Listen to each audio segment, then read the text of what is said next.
The Silent River, a story of quiet purpose, hidden impact, and true worth. There once was a river that flowed quietly through a wide and peaceful valley. It did not roar. It did not crash against rocks. It did not demand attention. Instead, it moved gently, softly, weaving its way through the land, almost as if it didn't want to be noticed. If you stood beside it, you wouldn't hear much. Just the faint sound of water moving steadily forward. And for a long time, the river was content. It simply flowed day after day, night after night, without question, until one day, something changed. Not far from the river stood a magnificent waterfall. It was powerful, it was loud. It commanded attention the moment you came near it. Water rushed down with force, crashing into the rocks below with a thunderous sound that echoed across the valley. People traveled from faraway places just to see it. They stood in awe, they took pictures. They spoke of its beauty and strength. "Look how powerful it is," they would say. "It's incredible. It's breathtaking." The river watched all of this from a distance. At first, it was curious. Then, it began to compare. "I don't sound like that," the river thought. "I don't look like that. I don't make people stop and stare." Slowly, quietly, a feeling began to grow inside the river, something it had never experienced before. Doubt. "Maybe I'm not important," it whispered to itself. "Maybe I don't have a purpose. Maybe I'm just ordinary." Day after day, the river continued to flow, but now it flowed with a heavy heart. Every time people passed by, they would stop at the waterfall. They would admire it, celebrate it. But very few noticed the river, and those who did rarely said anything. The river began to believe that being unseen meant being unimportant. It began to believe that silence meant weakness. It began to believe that because it was not loud, it did not matter. But what the river could not see was everything happening around it. Along its quiet banks, life was growing. Farmers came every morning, filling their buckets with its water. They used it to nourish their crops, fields of rice, vegetables, and fruit that fed entire families. Children played near its edges, laughing as they splashed in its gentle current. Mothers washed clothes. Fathers rested after long days of work.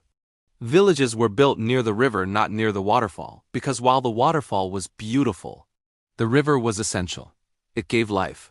It sustained. It provided. But the river didn't realize any of this.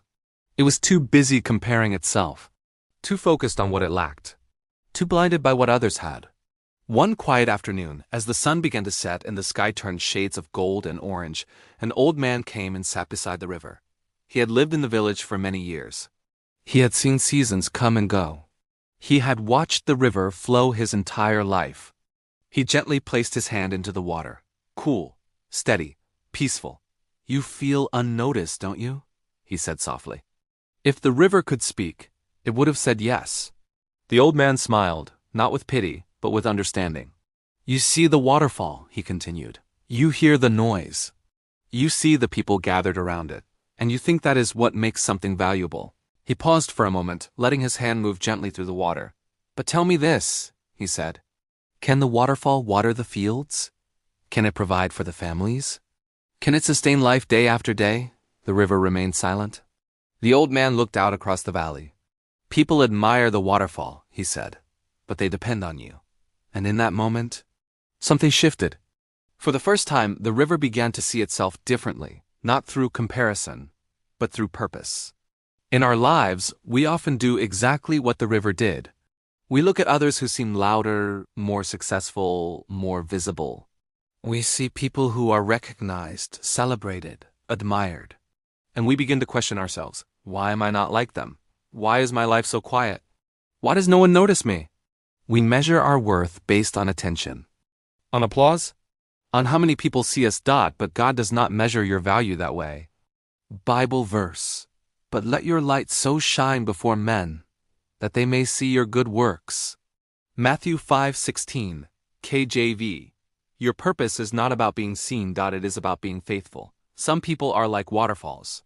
They are called to lead loudly, to inspire visibly, to stand in places where many can see them. But others are like rivers, quiet, steady, faithful.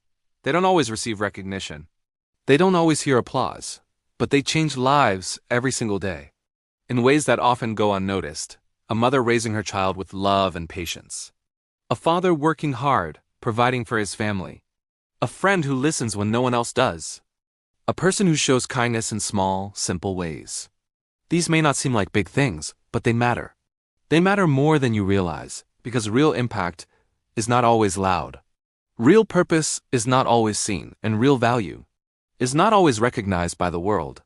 But it is always seen by God. The river continued to flow after that day. Nothing about it changed on the outside. It was still quiet, still gentle, still unnoticed by many, but inside, everything was different, because now it understood. It no longer compared itself to the waterfall. It no longer questioned its purpose. It simply flowed faithfully, steadily, quietly. And through that quiet flow, it gave life. So if you feel like the river today, unseen, unnoticed, uncelebrated, remember this. You do not need to be loud to be valuable. You do not need to be seen to have purpose. You do not need to be admired to make a difference, because sometimes the quietest lives carry the greatest impact. And sometimes the ones the world overlooks are the very ones God uses the most. So keep going, keep showing up, keep being faithful in the small things, because like the silent river, you are making a difference, even if no one says it.